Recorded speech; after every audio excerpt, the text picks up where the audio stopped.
যে ল'ৰা ছোৱালীক আমি আকৰ্ষিত কৰিব পাৰোঁ। কাৰণ সৰু ল'ৰা ছোৱালী বিদ্যালয়লৈ আহিবলৈ প্ৰথমতে বৰ ভয় এটা অৱস্থা থাকে। বিদ্যালয়ত এই মডেলটো চাই সিহঁতে সমতা ৰক্ষা কৰিবলৈ শিকিব যে এইটো ঘৰ হয়, ইয়াক গোহালি কয়, ইয়াক ভঁৰাল ঘৰ কয়। তেনেকুৱা ধৰণে আমি বিভিন্ন ধৰণৰ আমাৰ অসমীয়া সংস্কৃতিৰ খবৰ কাৰণে চেষ্টা কৰিছোঁ, যাতে ছাত্ৰ ছাত্ৰীসকলক সৰুৰে পৰাই আমি চিনাকি কৰি দিব পাৰোঁ।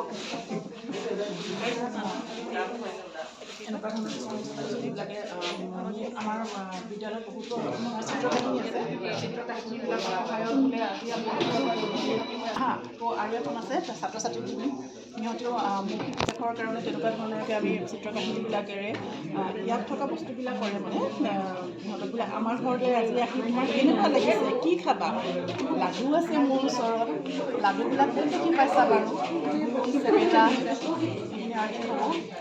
আৰু পকা পকা আমো আছে মোৰ বাৰীত, আজি বাৰু কোনটো আম খাবলৈ তোমাৰ মন গৈছে, তোমাৰ মনটো আজি কোনটো আমৰ নিচিনা, ইমোশ্যনৰ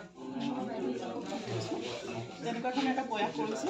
লগতে বোলে তুমি গৰুৰ গোহালিত বাৰু কেইটা গৰু দেখি পাইছা, গোহালিৰ লগত চিনাকি হ'ব, গৰু গোহালিত থাকে।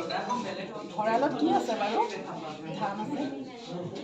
মানে প্ৰথম আমাৰ প্ৰয়াস হৈছে যে বস্তুবিলাকৰ লগত চিনাকি কৰিব। আমাৰ চৌপাশৰ বস্তুবিলাকক যোনবিলাক ঘৰত দেখিও আছে লগতে আমাৰ চিত্ৰকাহিনীবিলাকৰ সহায়ত সদায় এটা এটা সাধু ছাত্ৰ ছাত্ৰীবিলাকে নিজেও অভ্যাস কৰিব পাৰিব। আৰু আমাৰ কালচাৰবোৰ মানে সংস্কৃতি তেনেকৈ বনাই গ'লে ভাল হয়। বাকী ছাবজেক্টবোৰো যদি কৰি দিয়ে বা বাকী লেচনবোৰো যদি কৰি দিয়ে ল'ৰা ছোৱালীয়ে